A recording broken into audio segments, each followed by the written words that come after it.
Hello everyone! In this video, I'll show you how to fix the Google Chrome 404 error, page not found. Let's begin. First, try refreshing the page. Sometimes the error is just a temporary glitch. Press the F5 key or click the refresh button in your browser. Next, go to Chrome settings. Click the three dots in the top right corner, then click on Settings. Go to Privacy and Security, then click on Clear Browsing Data. Clear both the basic and advanced data. Now, check the URL. Make sure the website address is correct.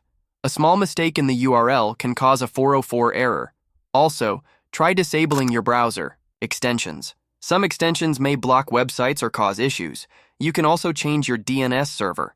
Use Google DNS 8.8.8.8 and 8.8.4.4 or Cloudflare DNS 1.1.1.1 and 1.0.0.1.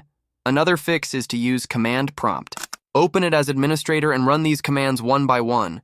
ipconfig, release ipconfig, flush dens ipconfig, renew netch, winsock reset, then type exit and restart your computer. After restarting, try opening the website again. The issue should be fixed. Thanks for watching. If this helped, don't forget to like and subscribe.